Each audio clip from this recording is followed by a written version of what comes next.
Oitavo ano. Primeiro ano do ensino médio? Nono e primeiro. Ah, legal. Infelizmente, né, nós tivemos esse contratempo aí. Isso aí, todo mundo que está acostumado a dar palestra, né, em lugares diversos aí, a gente sempre às vezes toca com essas diferenças, às vezes é incompatibilidade de computador, né? Configuração que muda de um computador para outro. Teve uma vez que eu fui dar uma palestra naquela escola Gilberto Carvalho, aí chegou lá eu fui usar o CPU deles, né? Aí chegou o meu Note, não deu compatibilidade com o dele, porque ele é um pouco mais, tem os recursos tecnológicos um pouco mais avançados, né? E tem essas frescuras de toque na tela, não sei o que, o Windows 8.1, aí você chega lá, não bate com aquilo que o Estado te oferece, né? E infelizmente a gente trabalha com as ferramentas um pouco assim obsoletas, né? Que o Estado oferece para a gente umas ferramentas mais ou menos como a pessoa vai trabalhar, vai construir um prédio, uma casa, alguma coisa, né? Aí você, ao invés de dar para elas as melhores ferramentas, o Estado te dá umas ferramentas capengando, umas ferramentas ruinzinhas, sabe? Aquelas que já tá saindo, já quase boa para jogar fora, né? Vocês sabem do que eu estou falando, né? Infelizmente. Então a gente trabalha com o recurso que a gente tem.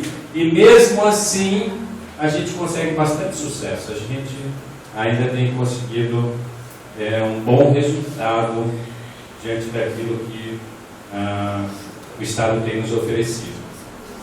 E aí, fica aqui também um registro, né, de que dinheiro, eu acredito que existe, mas a gente não sabe o que acontece, né, entre aspas, a gente não sabe o que acontece, porque esse dinheiro nunca chega para nós. Mas entrando no assunto, eu preparei uns vídeos, umas coisas legais aqui para vocês visualizarem. Se até lá conseguir fazer pelo menos uma projeção mínima aqui, eu vou exibir para vocês. Meu nome é Amarildo Brilhante, eu sou professor, né, já lecionei em várias escolas, tanto escola particular, né, na pública eu já estou há 15 anos, e até o ano passado eu estive dando aula na ETEC, tanto para os cursos profissionalizantes quanto para o ensino médio. Se você perguntar para mim assim, você dá aula do quê? Eu sou igual ao Bombril, 1001 utilidades, né?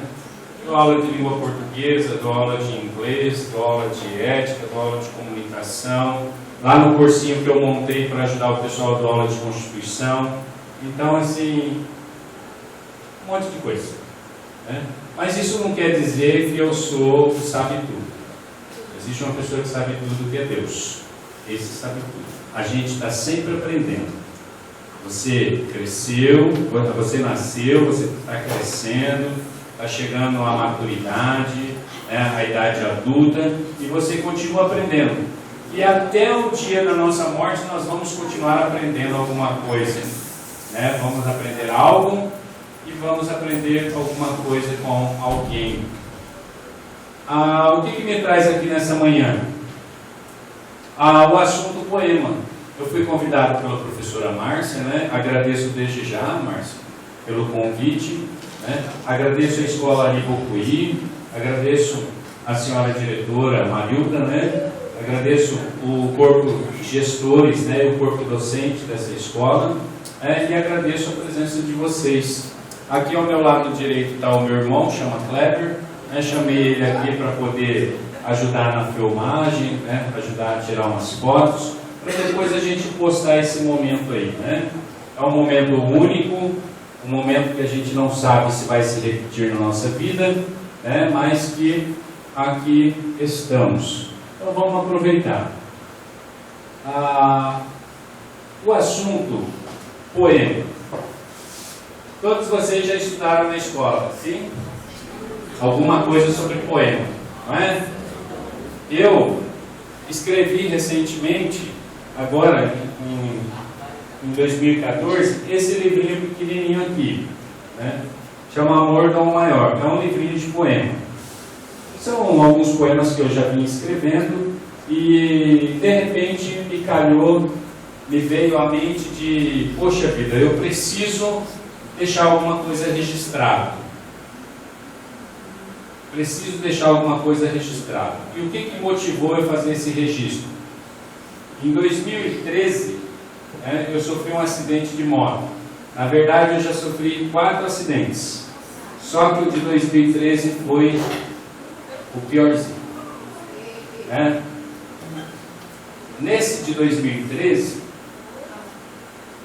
eu dei entrada na Santa Casa às 11 horas da noite.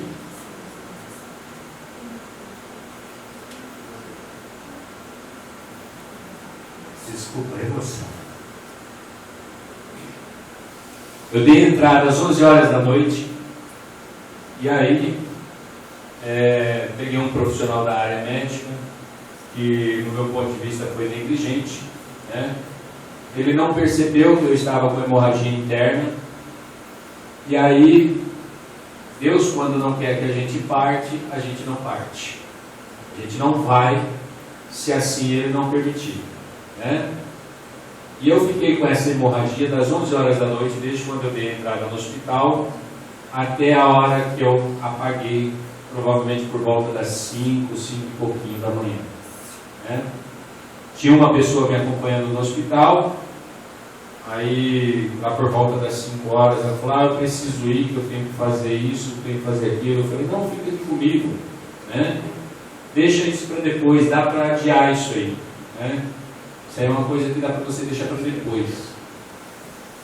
Aí, quando ela virou as costas e foi embora, eu peguei um telefone, e liguei para um amigo meu.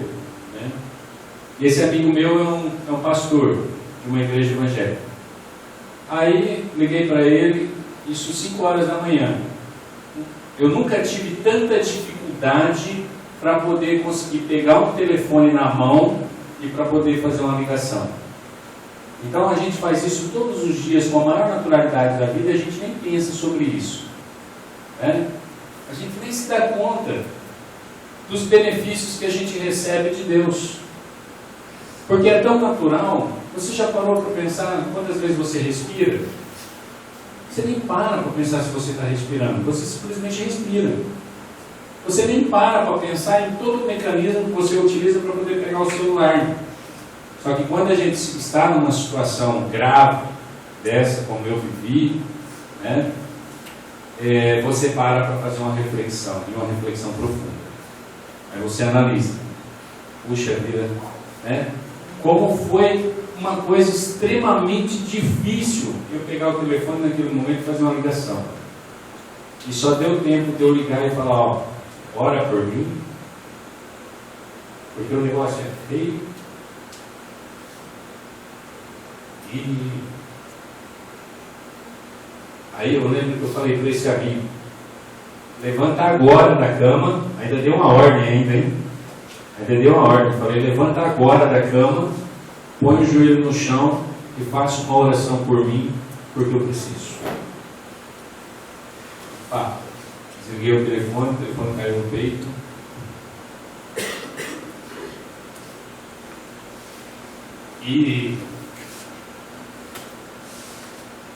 E aí, assim foi, eu apaguei. Depois que eu coloquei o telefone no peito, eu apaguei. Quando eu acordei, já estava na sala de emergência, cheio de aparelhos, medindo meu coração. Depois eu só ouvi quando o médico falou, e só deu para eu ouvir a voz dele e ver um bulto branco, que era o uniforme dele, jaleco branco. E aí nisso só deu tempo dele falar, olha, é caso de, ele falou, acho que era caso de emergência, manda para a sala de cirurgia. Aí quando eu fui ver alguma coisinha, eu já estava na sala de cirurgia, quando eu consegui visualizar alguma coisinha. Eu lembro que eu ainda falei para aquele monte de profissionais que estavam ali em redor de mim, eu ainda falei, quero tomar aquele remedinho que a gente desmaia porque eu não quero ver nada. Aí a moça falou, você já tomou o remédio. Já tinha tomado, nem sabia que eu tinha tomado. Aí depois eu apaguei, a hora que eu acordei, eu já estava na sala, né? Numa outra sala, cheia de tubos. Tubo aqui, tubo ali, sabe aquelas coisas feias, né? E eu tenho um rasgo no peito, né? Que pega o peito inteirinho aqui, e perdi um órgão, perdi o baço. Né? E depois disso, desse momento, eu pensei o seguinte, eu falei, puxa vida, se eu tivesse morrido ontem, o que eu deixei para trás? Né? Eu já dei várias palestras, nunca gravei nada, né? Já escrevi determinadas coisas, nunca publiquei. Né? Aí eu parei e pensei, quando eu saí do hospital, eu falei, quer saber de uma coisa?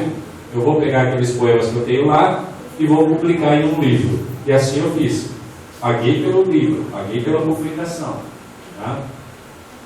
Você sabe que publicar livro aqui no Brasil não é uma coisa que normalmente sai muito barato, né? Tem um custo.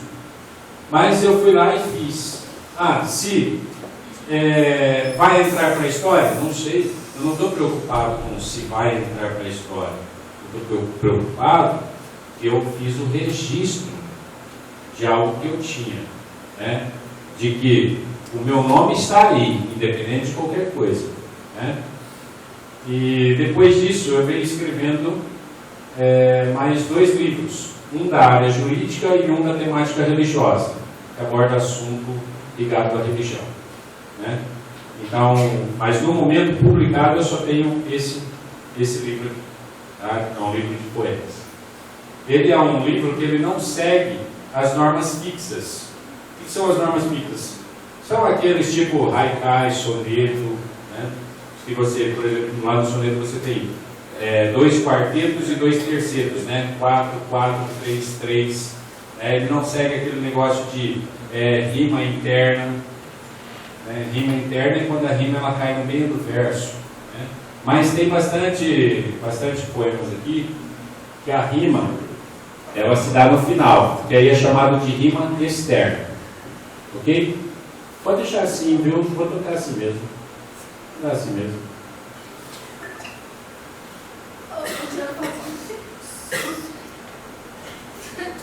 Pode deixar assim mesmo, não tem problema não.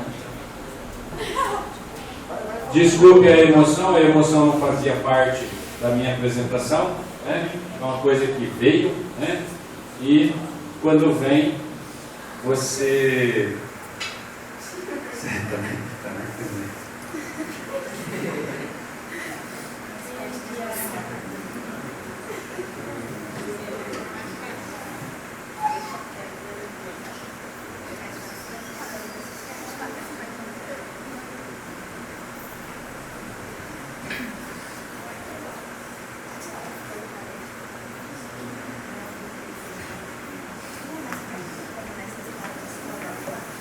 a apresentação vai ficar um pouco comprometida, porque eu preparei vídeos, né? Preparei várias imagens, então é provável que fique um pouco comprometido. A visualização para vocês não está legal, mas eu vou tentar fazer o melhor aqui para que vocês entendam qual é o recado, qual é a mensagem que eu vim trazer para vocês. Então vamos começar aqui, ó. Você sabia qual é o dia da poesia? Você sabe qual é o dia da poesia? Você sabe que existe um calendário aí, né? Existe um dia para todas as coisas, né? Dia da enfermeira, dia da assistente social, dia do professor, né? Dia da poesia, dia da água, dia de não sei o quê. Você tem uma ideia qual seja a data do dia da poesia? Dia 14 de março. Dia 14 de março é o Dia Nacional da Poesia. Ok? 14 de março.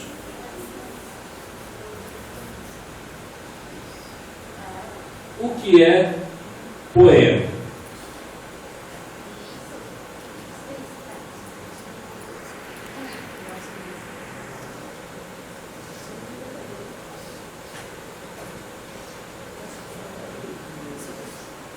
Tem um escritor chamado José Paulo Paes. Ele diz assim, ó, ele construiu um poema falando sobre a poesia.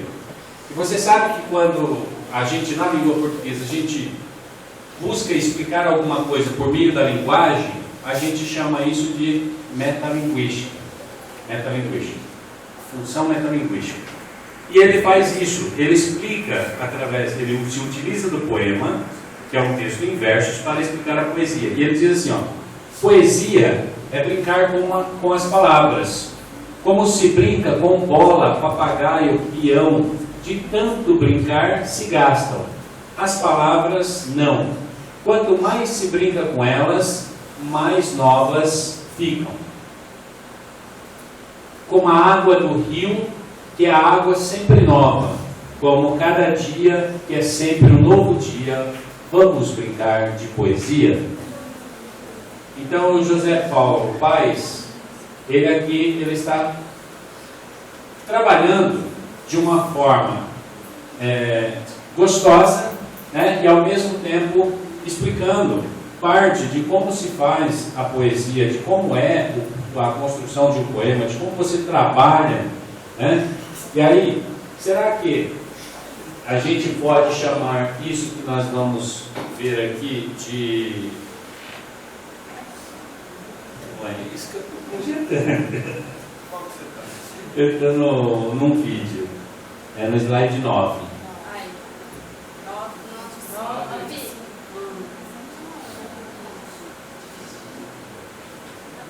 Isso. Aquele lá, está escrito atração.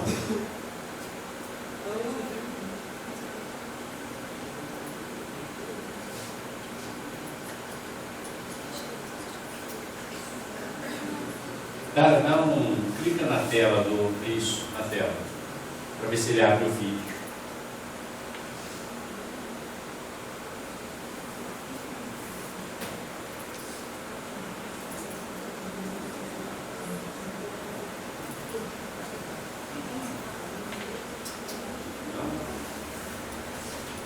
Só um milagre. Alguém aqui crê em milagre? Eu creio. Mas eu acho que hoje ele não vai sair. Tudo bem, é um vídeo gostoso, legal, né? Vamos passar para frente então. No slide 10. Tem um outro escritor que ele pegou e ele construiu o seguinte: ele tem um poema onde ele diz assim: a poesia toda é uma viagem ao desconhecido. Então ele diz que a poesia é uma viagem ao desconhecido. E aí ele continua: a poesia é como lavra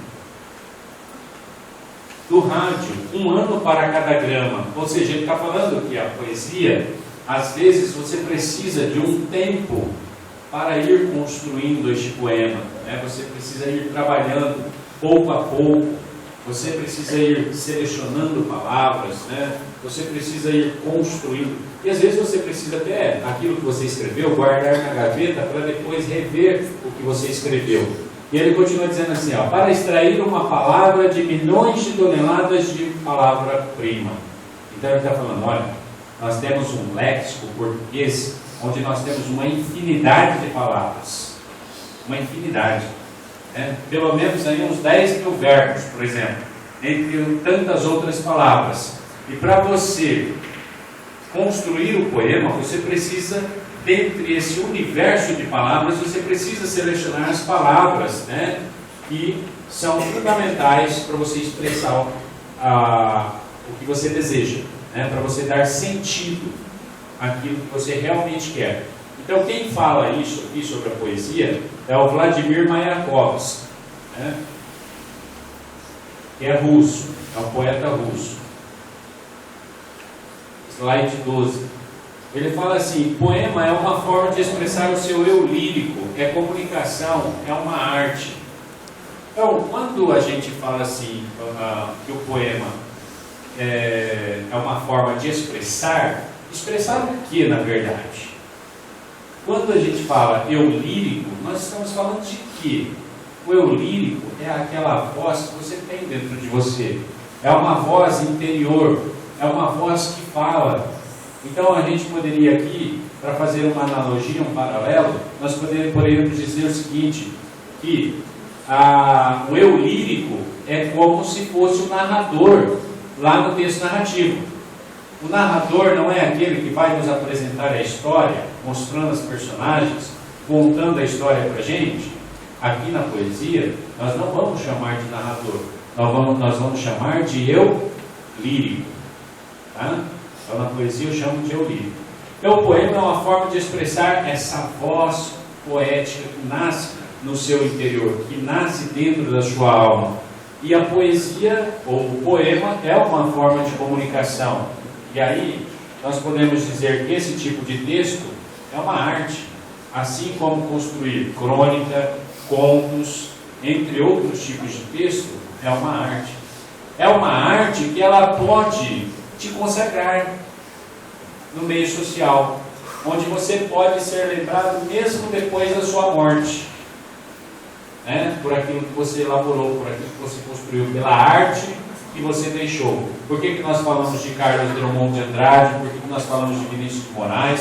Por que nós falamos de João Guimarães Rosa, de Machado de Assis, né? O nome do Machado de Assis completo é Joaquim Maria Machado de Assis. Por que nós falamos desses grandes escritores, dessas pessoas até hoje? Porque eles deixaram uma arte que nos encanta, uma arte que nos chama a atenção, uma arte que ela possibilita um entretenimento para a gente. É uma arte gostosa, né? Onde você passa tempo.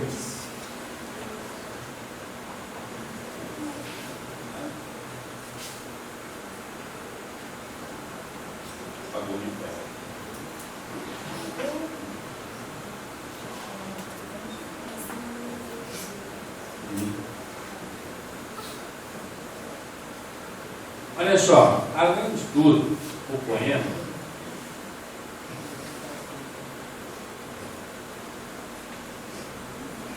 só um minutinho que apagou a minha tela aqui.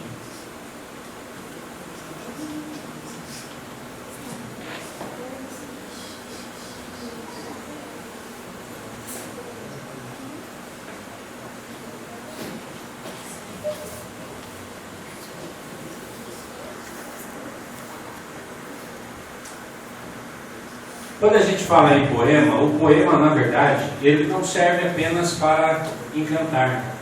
O poema ele tem outras funções, ele tem valores vários. Entre esses valores que o poema tem, é ensinar. Nós podemos ensinar através do poema. Dependendo daquilo que nós colocamos no poema, nós podemos estar também ensinando. Além de comunicar sentimentos, além de ser uma forma de expressão, assim como a música é uma arte, assim como filme é uma arte, né? Escrever também é uma arte. É uma arte que pode ser aperfeiçoada, é uma arte que pode ser amadurecida. Agora, qual é o nosso problema que nós encontramos todos os dias?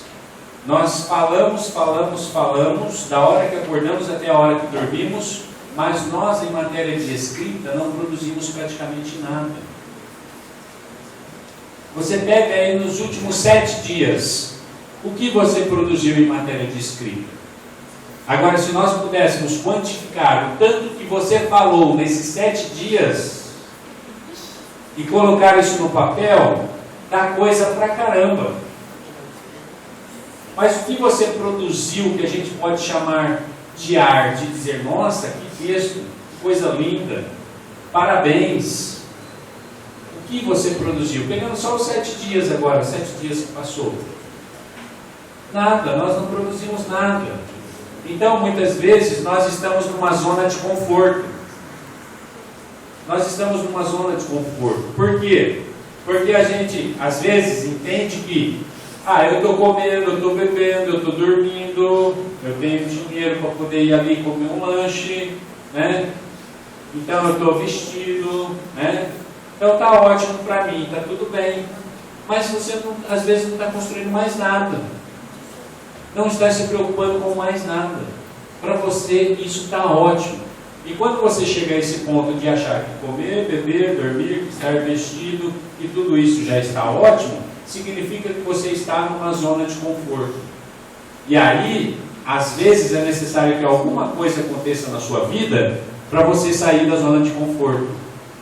E às vezes vem os obstáculos, vem os problemas, vem algumas situações inesperadas que você não gostaria de ter que passar, mas que você precisa passar. E o que você tiver que passar, ninguém vai passar por você.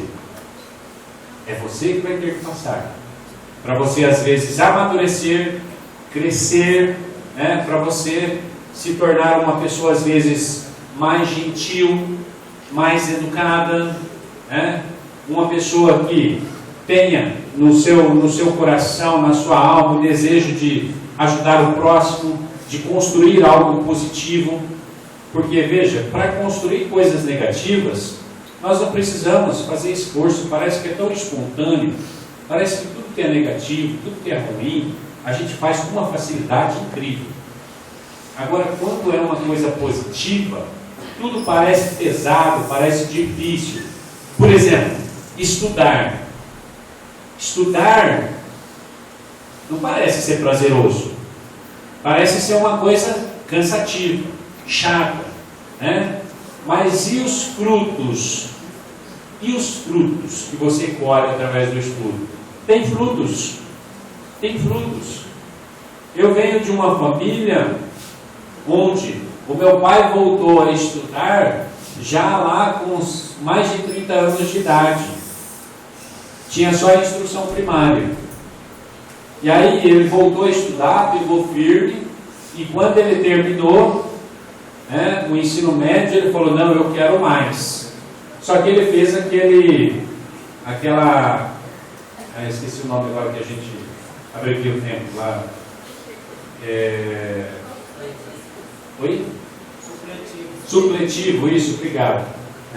Obrigado, supletivo. Ele fez o supletivo, né, para andar mais rápido nos estudos. Quando ele terminou, ele falou, não está bom não.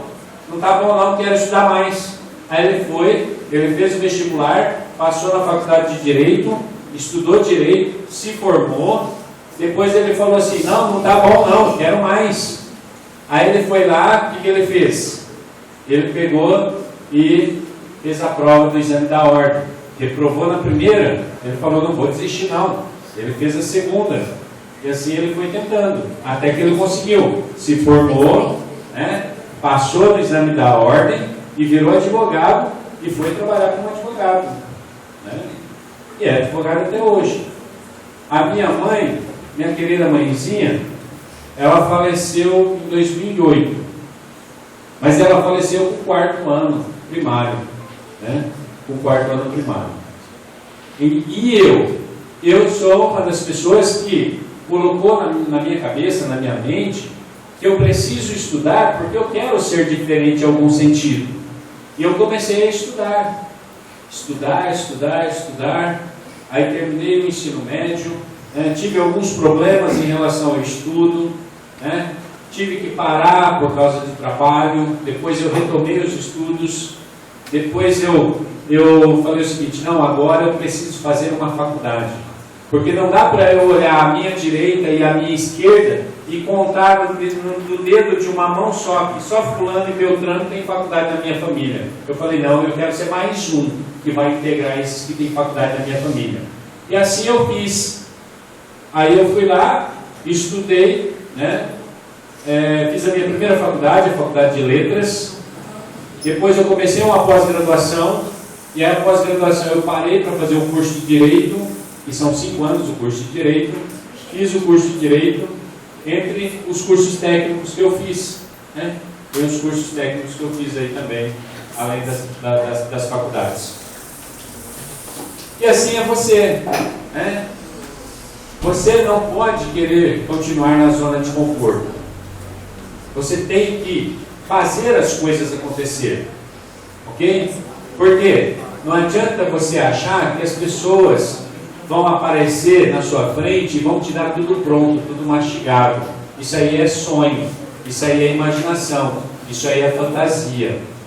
Então você tem que ter pé no chão, né? Levantar a cabeça e falar, não, olha só, se o meu propósito é estudar, eu vou estudar. Se na minha família ninguém tem faculdade, eu vou ser o primeiro a ter faculdade. Se na minha família não tem médico, eu quero ser médico, eu vou ser médico. Custe o que custar. Vou me esforçar e vou batalhar e vou conquistar. Não interessa se vai demorar 1 ano, 2 anos, 3 anos, 4 anos. mas é isso que eu tenho como foco. Então você tem que ter como foco alguma coisa. Alguns estão olhando sob a perspectiva errada. Como que alguns estão olhando? Eles estão olhando o seguinte, eles estão olhando para o traficante. O traficante é o espelho dele. O traficante é a referência dele. Ele está olhando para o MC, para a Valesca Popozuda, entre outras coisas. Esse é o referencial dele. E aí o cara fica no mundo de fantasias. E a vida está passando.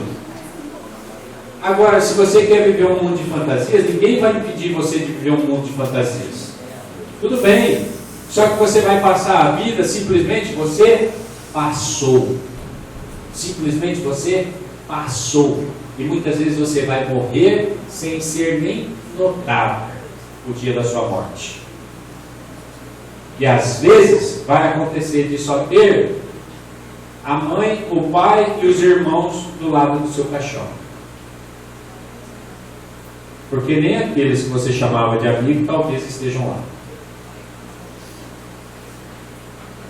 Então você tem que fazer as suas escolhas. E as suas escolhas devem ser de maneira positiva. Agora, quando a gente constrói um poema, a gente comunica sentimentos. Sim? Sim.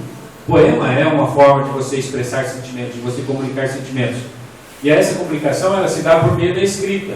Agora, quando você elabora um poema, você pode provocar, você pode criticar através do poema, você pode trazer certa melancolia, você pode causar um encantamento, você pode provocar delícias, prazeres nas pessoas em ler o seu poema. As pessoas podem se sentir bem tanto ao ler quanto ao ouvir o seu poema. Dependendo da forma como você escreveu, como você elaborou, como você construiu esse poema. E uma outra coisa, quando você constrói poema, você pode dar a oportunidade para você mesmo de descobrir e despertar, às vezes, uma genialidade que é em você. De repente você tem esse talento, mas esse talento seu está enterrado.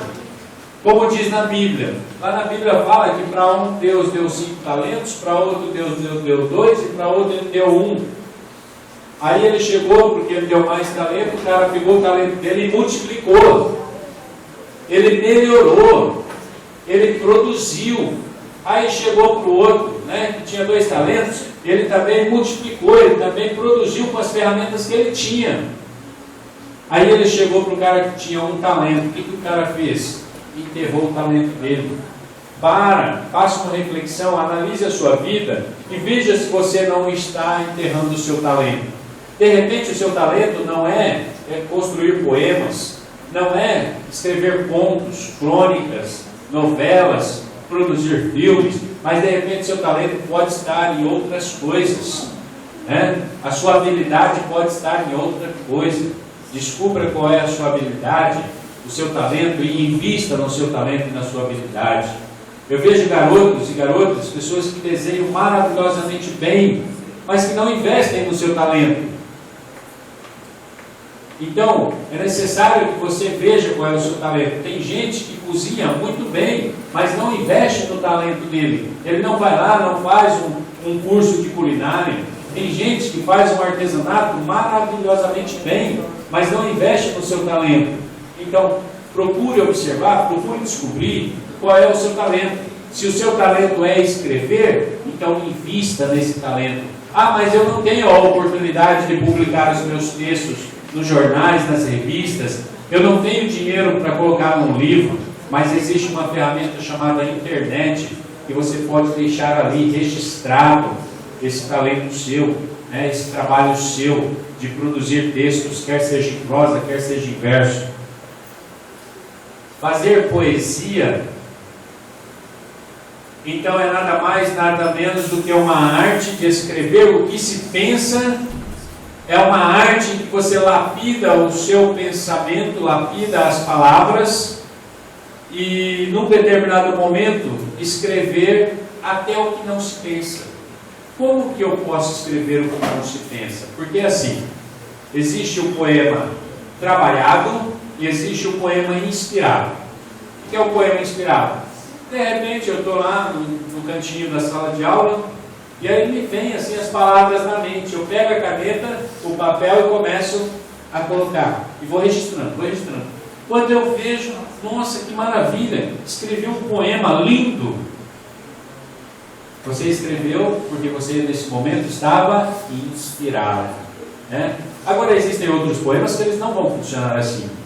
Tem poema que às vezes me vem umas palavras na mente, mas aí eu começo a escrever, eu faço um verso, 2 versos, 3 versos, aí bloqueio. Aí emperrou. Aí travou o chip. Aí não sai mais nada. O que você faz?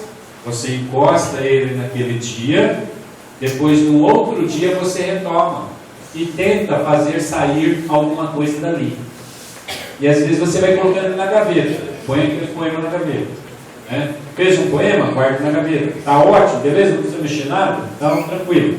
Tem um outro poema que você colocou na gaveta que precisa mexer? Então, no outro dia ou na outra semana, você pega ele de novo e você trabalha em cima dele até ele ficar perfeito, até ele ficar lindo, até ele ficar ótimo, até ele atingir aquilo que a gente chama de belo. E aí, você tem que muitas vezes saber combinar as palavras, porque para escrever poesias é necessário que a gente use uma dose de criatividade. É necessário que a gente esteja atento à riqueza da linguagem e aos aspectos gramaticais. A linguagem, ela te oferece várias oportunidades, né?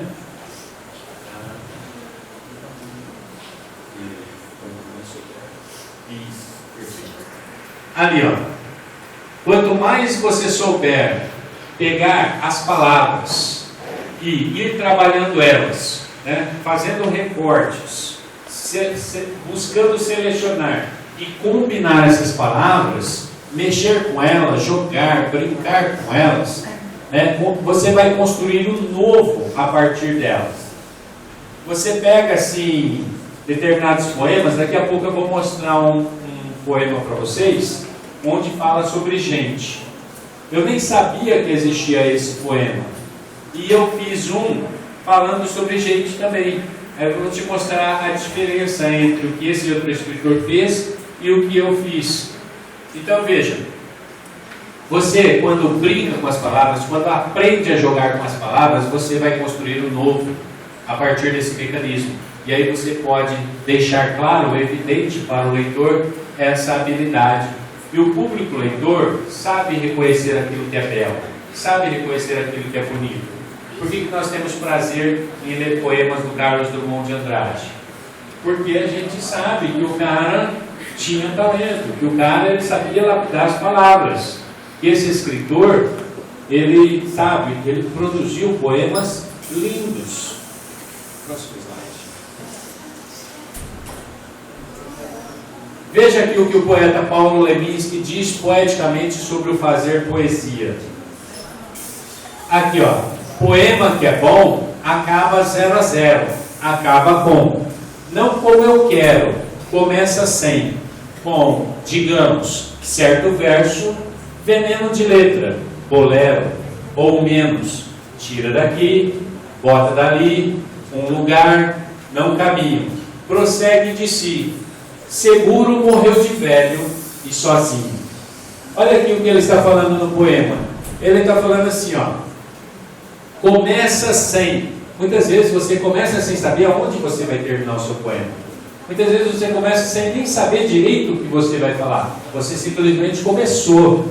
Aí depois ele fala assim, com, digamos, certo verso, veneno de letra, bolero, ou menos. Tira daqui e bota dali, um lugar, não caminho. Ele está falando, das vezes, a gente fazer aquelas trocas, né? Risca aqui, troca a palavra, né? Joga para lá, joga para cá, cria efeitos diversos. É isso que ele está falando. Então ele está usando aqui do artifício poema, né? Desse gênero textual, poema, para explicar como se é feito, como se produz um poema. E aí ele coloca lá em cima que poema que é bom acaba 0 a 0, acaba com, não como eu quero. Então muitas vezes você inicia a produção de um texto, né, e você acaba tirando outro daquilo, né? Acontece muito isso.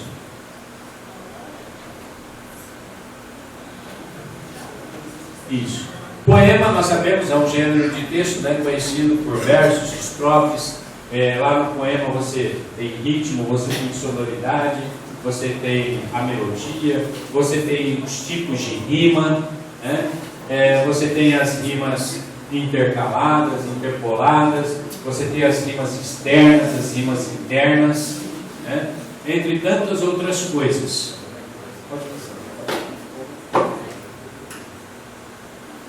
Eu trouxe aqui algumas fotos de alguns poetas que foram destaque na nossa literatura brasileira.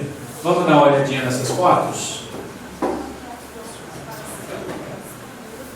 Aqui, ó, nós temos aqui o Castro Alves, Ferreira do Lar, o segundo aqui, ó.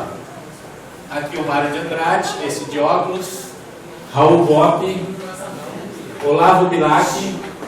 Então, quando vocês estão andando na rua aí, você vê lá, Rua Olavo Bilac. Por que o nome da rua? Em homenagem ao poeta, ao escritor Olavo Bilac. Aqui embaixo nós temos um grande poeta, Carlos Drummond de Andrade, né? Aqui o Mário Quintana, Gonçalves Dias, Machado de Assis. Esse aqui, o Machado de Assis, é considerado um dos escritores mais completos da literatura brasileira. Por quê? Porque ele não fez só poesia. Ele fez inúmeros gêneros textuais. Fez conto, né? Ele fez poesia, ele fez crônica, ele escrevia em folhetim de jornal, você entendeu? Ele escreveu os mais diversos textos, dramaturgia, que são textos, peças para teatro, né? Enfim, o cara viveu para escrever. Esse é um dos que viveu para escrever, né? Aqui, Augusto dos Anjos. Aqui nós temos o Paulo Leminski, que é do poema que eu li para vocês. Vinícius de Moraes, Manuel de Barros, Cruz e Souza, Cláudio Manuel da Costa, Manuel Bandeira, Cecília Meireles. Vocês estão vendo que muitos deles nós trabalhamos em sala de aula, né? O professor de língua portuguesa sempre menciona o nome deles e trabalha com alguns textos deles, ou mostra, ou lê, ou apresenta, ou dá exercício para vocês fazerem com textos relacionados a esses nomes. Adélia Prado, aí eu selecionei algumas mulheres, né? Para não fazer feio, né? Achar que só existe homem, mas a maioria é homem, tá? A maioria são homens. Hilda Hilst, e aqui a Cora Coralina. Esses são algumas fotos que eu selecionei para mostrar os poetas, né, da literatura brasileira.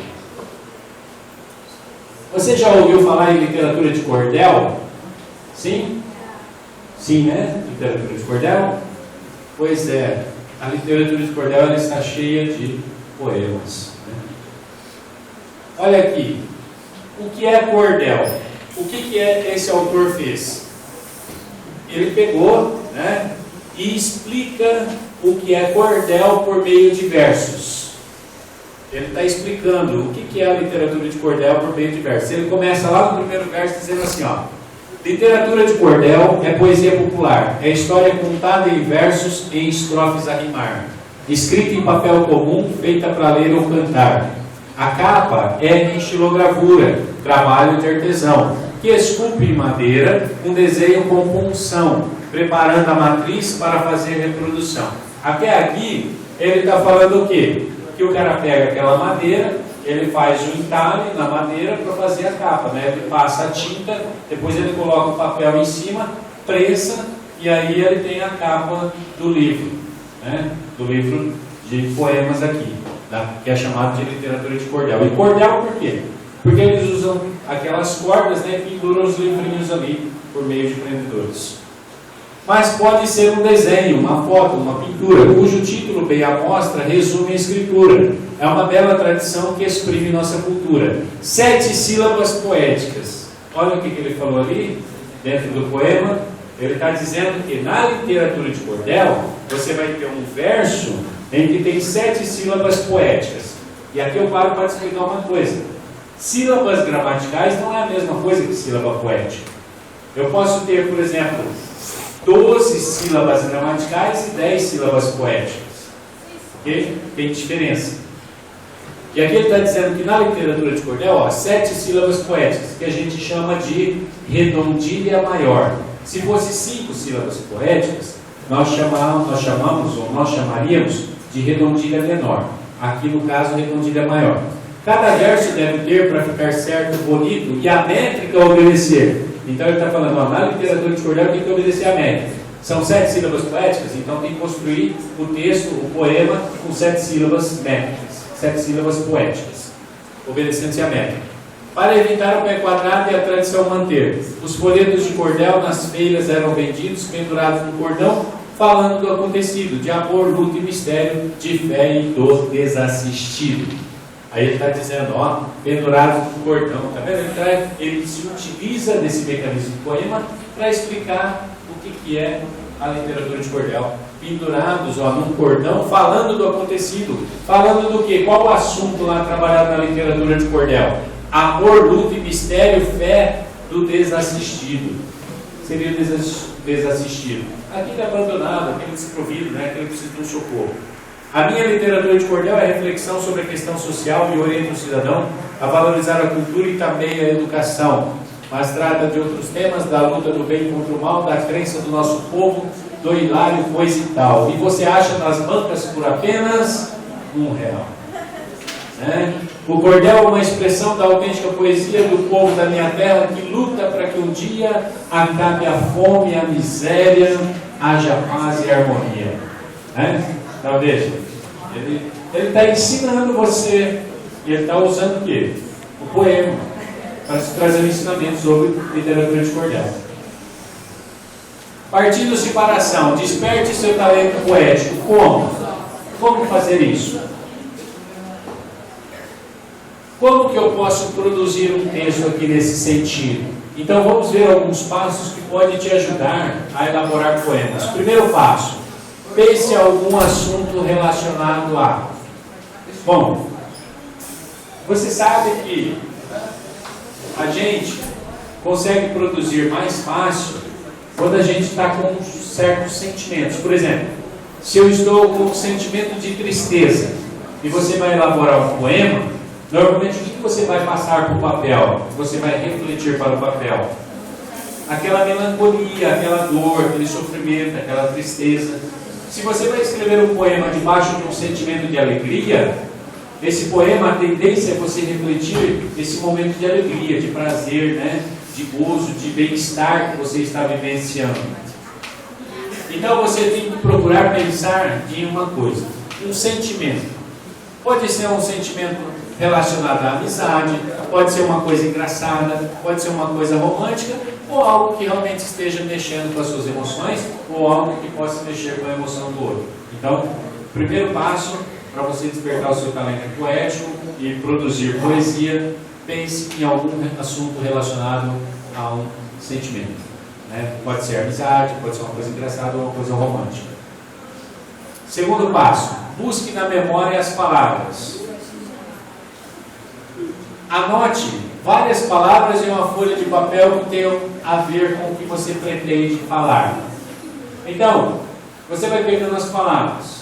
Por exemplo, eu quero fazer um poema falando sobre bem e mal.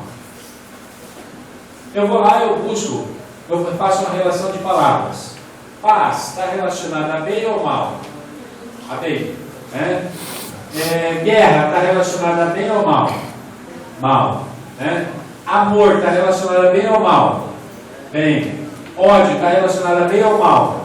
Mal. Então eu vou fazendo uma relação dessas palavras. Depois eu vou tentar pegar essas palavras e construir frases, versos, em que eu possa encaixar essas palavras, entendeu? Em que eu possa dar um sentido para o meu poema, falando de bem e de mal, ok? Se eu quero, por exemplo, Vou pegar o exemplo aqui do Gil Vicente. Gil Vicente, ele escreveu um texto chamado Alto da Barca do Inferno. Alto da Barca do Inferno. Lá você percebe que ele escreve ali, em forma de versos, uma conversa entre o anjo, o demônio, o religioso, né, Deus. Então ele vem trabalhando toda essa estrutura dentro do seu texto. Quanto mais palavras você escrever, melhor. Quanto mais você relacionar essas palavras, melhor. E aí depois você vem fazendo uma seleção. Você só tira aquelas que realmente você vai precisar para o seu texto. As outras você despreza. Não precisa encaixar todas elas no seu texto, no seu poema. Terceiro passo, o primeiro momento do poema. Às vezes a gente não consegue fazer com que o poema deslanche numa tacada só, de uma forma só. Então, pode acontecer aquilo que eu já tinha mencionado anteriormente. Pode ser que você trave na hora que você começa bem, mas de repente parece que faltou as palavras na sua mente. Não vieram mais palavras, parece que travou, parece que não sai mais nada. Não se desespere nesse momento. Isso é um processo natural, esse emperramento. Aí o que você tem que fazer? Em uma outra hora você volta e tenta fazer esse poema. Não desista. Faz aquilo que eu falei, guarda o poema na gaveta, depois de uma outra hora que você estiver um pouquinho melhor, você tira ele da gaveta e tenta reconstruir esse poema novamente. Escreva e apague quantas vezes for necessário, mude o que quiser e de lugar caso precise. Então, se for necessário trocar uma palavra daqui para cá, daqui para lá, trocar os versos, eu devo fazer assim. Existem maneiras de rimar? Olha só, sim, existem maneiras de rimar. Então eu posso aqui, combinar os versos por meio da rima. A com B, Então aqui eu tenho um verso e aqui é outro verso. Aqui é outro verso e aqui é outro verso. Então eu posso combinar A com B, C com D. Então, primeira com segunda e terceira com quarta. Posso combinar A com C e B com D. Veja que não é a mesma coisa. A com A, aqui é B e aqui é C. Aqui é C e aqui é B. Aqui é D e aqui é D. Então eu posso combinar primeira com terceira e segunda com quarta. E também posso combinar assim, apenas B com D. Segunda com quarta linha. Como que é isso? Eu não escrevo o texto em versos assim? 1, 2, 3, 4, 5 em versos. Então, primeiro verso, combinando, primeiro verso, a letra A lá, combinando com o segundo verso. Ou o primeiro verso combinando com o terceiro. Ou o segundo verso combinando com o quarto verso. Isso na rima externa. Pode passar. Aqui tem um exemplo, Título. Aliás, perdão, esse não é o título não. Eu quero um mundo melhor. Ser feliz embora tudo diga não. Será que é tão complicado sorrir mesmo em vão e aceitar o outro como irmão? É um exemplo de rima. Onde você tem aqui, o segundo verso combinando com o terceiro e combinando com o quarto, além de que aqui você tem uma rima interna. Então isso aqui, não, vão e irmão, aqui esse ão é uma rima externa. E coincidentemente aqui uma rima interna, dentro dessa construção aqui. Então você pode construir o seu poema fazendo essas combinações. A com D, C com D e etc. Tá? Versos de Gonçalves Dias. Verso conhecidíssimo. Minha terra tem palmeiras onde canta o sabiá, as aves que aqui gorjeiam, não gorjeiam como lá. Você percebe que a forma como ele elaborou parece até uma música, a sonoridade, a melodia se assemelha até como uma música, flui, você fala rápido e de uma forma gostosa. Aqui, isso aqui nós chamamos de escansão métrica. Escansão métrica. Ou seja, aqui eu tenho 1, 2, 3, 4, 5, 6, 7. 7 sílabas. A gente chama isso aqui de sílabas poéticas. Não são sílabas gramaticais, porque se fossem sílabas gramaticais, eu não teria juntado aqui, canta o sabiá, canta o. Eu juntei aqui e contei como uma sílaba só. Então, se eu fosse contar sílabas gramaticais, seria 1, 2, 3, 4, 5, 6, 7, 8. Então, eu teria ali 8 sílabas gramaticais e 7 sílabas poéticas. Tá? Neste caso aqui, eu tenho o quê? Uma redondilha maior. Redondilha maior, 7 versos. Redondilha menor, 5 versos.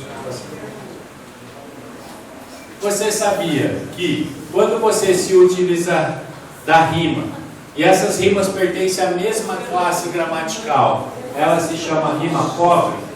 O que é a mesma classe gramatical? Substantivo com substantivo, adjetivo com adjetivo, né? Verbo com verbo. Quando você usa palavras da mesma classe gramatical, você está construindo uma rima chamada de rima pobre. Porém, quando você combina um substantivo com um adjetivo, ou um adjetivo com um verbo, você faz essa rima, ela é chamada de rima rica. Já no caso da rima preciosa, é quando você usa e se utiliza de estruturas totalmente diferentes. Exemplo, ó, vê-lo. O que tem aqui? Vê-lo. Vê-lo é o verbo ver mais o pronome o. Então, verbo mais pronome. Vê-lo. E cabelo é substantivo. Então você tem estruturas totalmente diferentes. Verbo com pronome mais substantivo. Aí o nome disso é rima preciosa.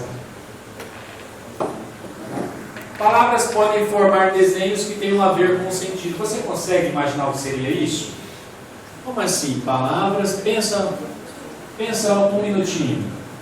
O que seria isso? Palavras podem formar desenhos que tenham a ver com o sentido. Como assim? Como assim? Então vamos ao exemplo. Dá uma olhada aqui. Essas coisas que vocês estão aparecendo aqui não tem no meu slide não, tá? Não sei de onde apareceu, desconfigurou. Está tudo fora aqui da configuração. Né? Meu slide estava brilhante, meu slide. Aqui, ó. Olha aqui, ele usou a palavra sorria, mas ele usou o recurso que o computador possibilita. E aí ele fez o quê? Um desenho, ó. Olha o desenho. Olha o desenho. O que te lembra esse desenho? Uma boca sorrindo, né? Então volta no slide anterior. Olha lá, eu disse que palavras podem formar desenhos que tenham a ver com o significado, com o sentido. Pode voltar lá, não. Avança. Avança para a boca. Na boquinha lá. O desenho lá do sorriso. Isso. Perceberam? Então, palavras podem formar desenhos que têm a ver com o sentido. Perceberam? Vamos para o próximo. Já ouviu falar de poemas no concretismo? Alguém já ouviu? Eu vou correr porque eu acho que o nosso horário deve estar vencendo já, né? Pode avançar. Isso aqui são exemplos de poema no concretismo. Ele utilizou de palavras e com o computador, né? O computador possibilita a gente fazer esse tipo de desenho. Isso aqui é chamado de poesia do concretismo. Tá bom? Pode passar. Aqui, um poema. Observe. Ele construiu um poema. Eu pesquisando, eu achei esse poema aqui, né? E coincidiu de eu também fazer um poema usando a palavra gente. Olha como ficou o poema dele. O poema dele ficou assim: a gente tem poder para mudar o mundo. A gente tem poder para mudar. A gente tem poder. A gente tem. A gente tem. A gente tem preguiça. A gente tem preguiça de mudar. A gente tem preguiça de mudar o mundo. Aí eu escrevi esse poema aqui, ó, também falando de gente. Olha como ficou. Como que tem gente?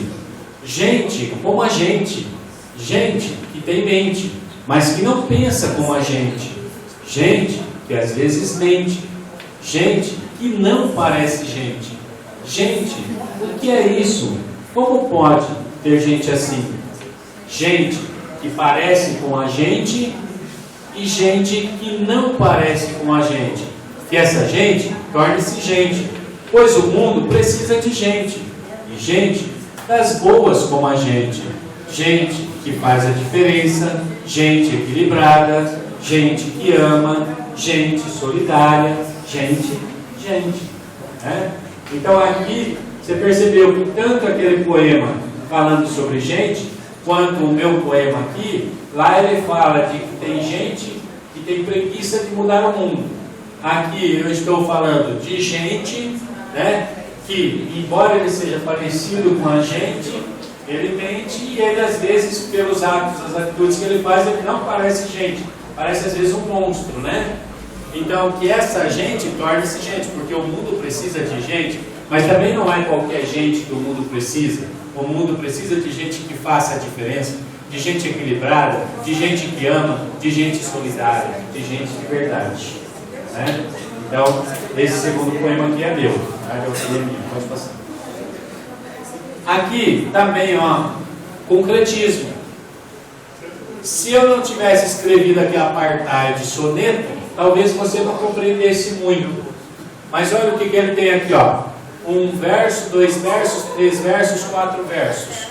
1 verso, 2 versos, 3 versos, 4 versos. 1 verso, 2 versos, 3 versos. 1 verso, 2 versos, 3 versos. Ou seja, 4, 4, 3, 3. Essa é a estrutura do soneto. Soneto é um poema de forma fixa, onde ele segue essa estrutura: 4, 4, 3, 3. 2 quartetos e 2 tercetos. Agora, você consegue entender melhor o que ele fez aqui, quando ele escreve aqui, ó, apartheid, soneto. Então, soneto representando o apartheid, ou seja, colocou aqui arames farpados, né, representando essa situação do apartheid. Em qualquer poema dá para usar figuras sem desenhar nada. São figuras para imaginar. Quer ver? Como assim? Dá para usar figuras sem desenhar nada? São figuras para imaginar. Olha aqui. Um mar azul e calmo em minha alma. O que você imagina ao ler isso? Um mar azul e calmo em minha alma. Ele escreveu isso de uma forma subjetiva, né? Para fazer com que você traga algo na sua imagem mental. O que? Ele quis dizer nada mais, nada menos de que eu estou calmo, eu estou tranquilo. Os poemas são cheios de figuras de linguagem. Vocês sabem que na língua portuguesa nós temos mais de 50 figuras de linguagem, né? Mais de 50. Vocês conhecem algumas: hipérbole, catacrese, metonímia, metáfora, comparação, ironia. São as mais usuais que vocês conhecem, mas tem mais de 50.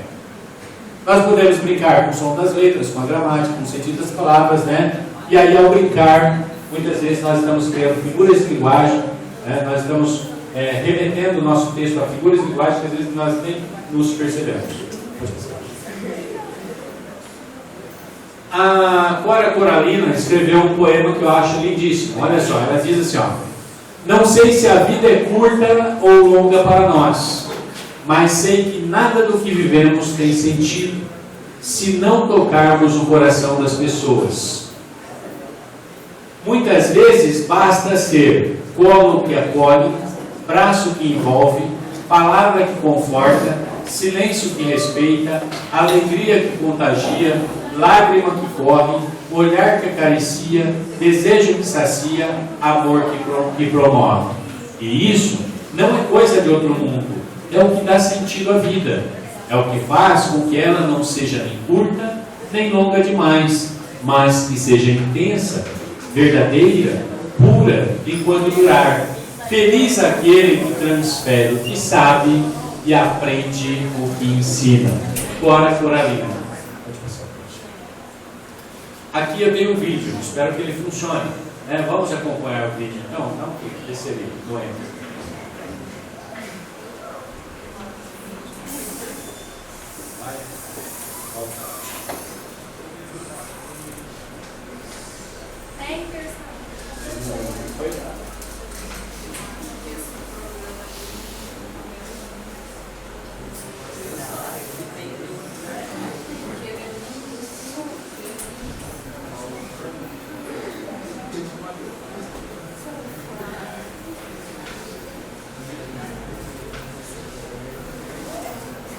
Ele não vai, infelizmente os vídeos que eu trouxe ele não vai ver.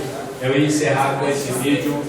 É um poema do Carlos Drummond de Andrade, lindíssimo, que fala sobre o amor, né? E eu gostaria de agradecer a presença, né, de todos aqui, né? Tem som? Será que você consegue produzir?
Como não vai sair a imagem,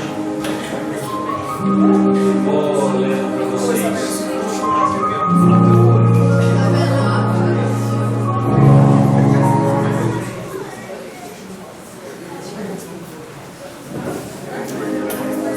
Vou ler para vocês. Infelizmente a imagem não vai aparecer aí. Chama O Amor, de Carlos Drummond de Andrade.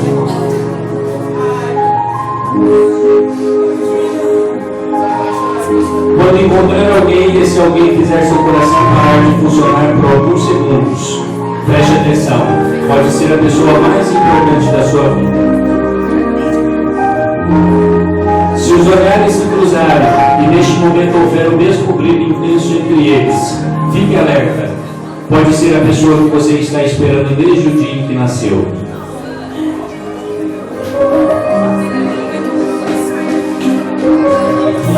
Se o toque dos lábios for intenso, se o beijo for apaixonante e os olhos se encherem de água neste momento, perceba, existe algo mágico entre vocês.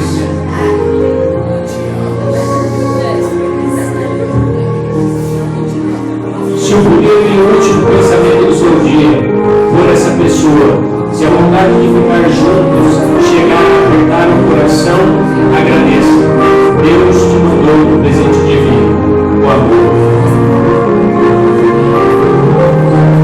Se um dia tiverem que pedir perdão um ao outro por algum motivo, e em troca receber um abraço, um sorriso, um afago nos cabelos e os gestos valerem mais que 1000 palavras, entregue-se. Vocês foram feitos um para o outro. Se por algum motivo você estiver triste, se a vida te deu uma rasteira e a outra pessoa sofrer o seu sofrimento, chorar as suas lágrimas e enxugá-las com ternura, que coisa maravilhosa, você poderá contar com ela em qualquer momento de sua vida. Se você conseguir em pensamento sentir o cheiro da pessoa, como se ela estivesse ali do seu lado, se você achar a pessoa maravilhosamente linda, mesmo ela estando de pijamas velhos, chinelos de dedo e cabelos emaranhados.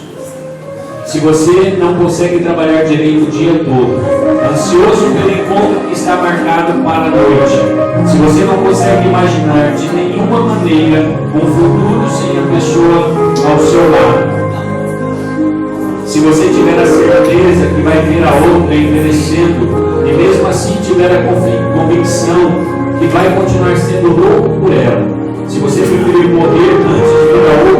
sentindo é o amor que chegou na sua vida, na verdade. Muitas pessoas apaixonam-se muitas vezes na vida, mas poucas amam ou encontram um amor verdadeiro. Ou às vezes encontram e por não prestarem atenção nesses sinais, deixam o amor passar. É o livre-arbítrio. Por isso, preste atenção nos sinais. Não nos deixe que as loucuras do dia a dia o deixem cego para a melhor coisa da vida, o amor.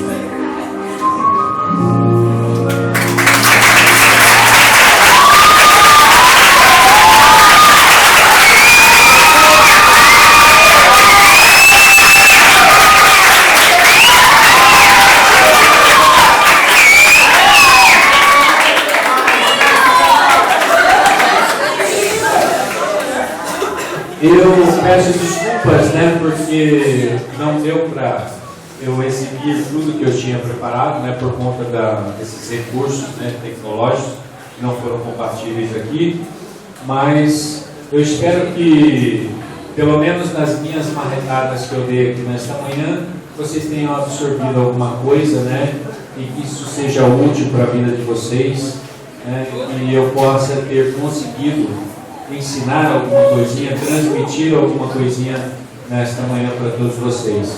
Então eu agradeço a presença de vocês, agradeço a oportunidade que a escola me ofereceu, né?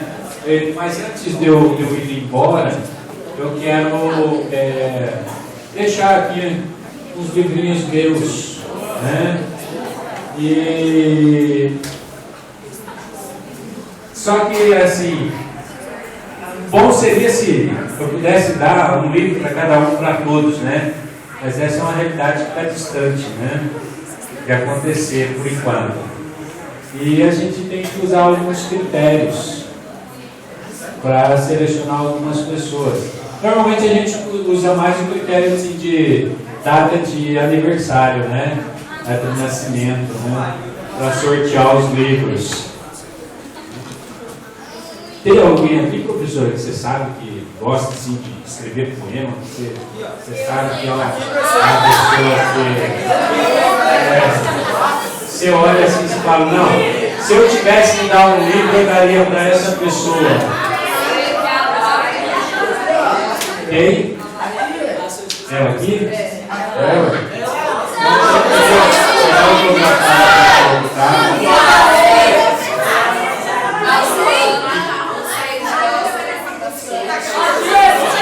Não tem nenhum nome, não, professora? Você tem um nome aí.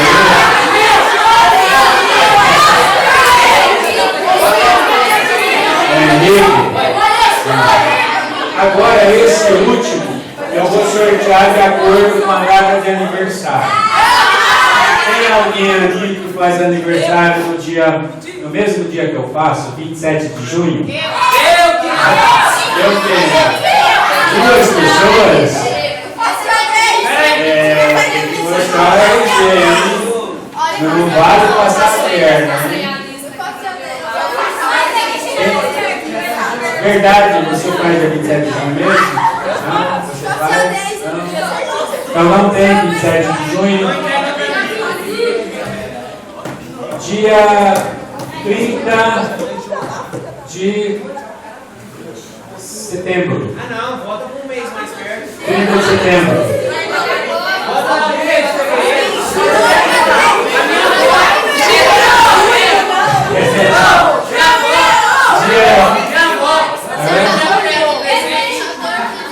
30 de agosto tem?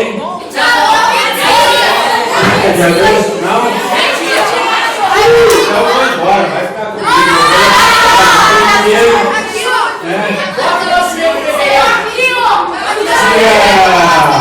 Dia 19 do 6, tem? 19 do 6, não, estou muito de chute, hein? A data de aniversário do meu irmão, 22 de julho, né? 22 de julho. Verdade? Você olha aí, gente, é outra coisa, tá? Olha aí, gente.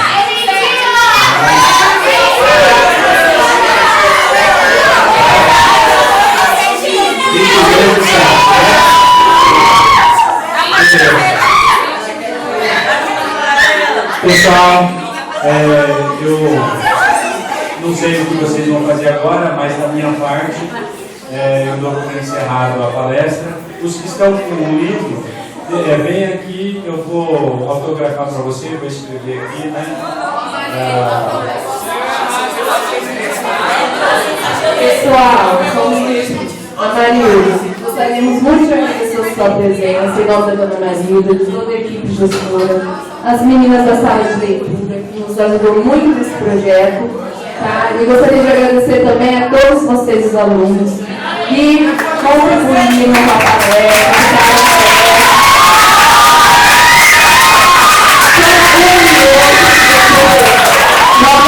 Nós vamos deixar o celular na mão, né?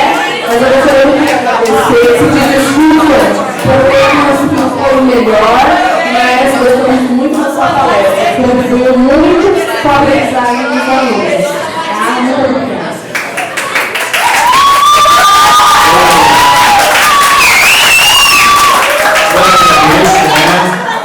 Eu agradeço, né? Agradeço primeiramente a Deus, agradeço a oportunidade de estar aqui, agradeço a presença de vocês, mas eu quero deixar um recado para vocês. Como vocês fazem parte de um projeto da sala de leitura, coloque uma coisa na mente de vocês: ler é algo extremamente saudável. Leia todos os dias, leia. Mas eu não estou falando dessa leitura de Facebook, WhatsApp, não. Não é essas leiturinhas. Eu estou falando de pegar livros bons, né? Livros agradáveis, livros que tenham uma linguagem que vai ajudar na construção do seu ser. Os livros, verdade, eles ajudam a gente na construção do nosso ser. Então leia sempre, todos os dias. Você sabia que quem lê com regularidade, segundo as pesquisas, né? Só um minutinho, pessoal, está conversando. Só um minutinho, pessoal, está conversando. Nós não chegamos em lugar nenhum se vocês estiverem conversando ao mesmo tempo que a gente. Você sabia que existem pesquisas que eles já ficaram aí 5 anos, 10 anos, 15 anos fazendo essa pesquisa? Eles chegaram à conclusão de que pessoas que leem todos os dias, ele tem menos possibilidade de desenvolver o mal de Alzheimer.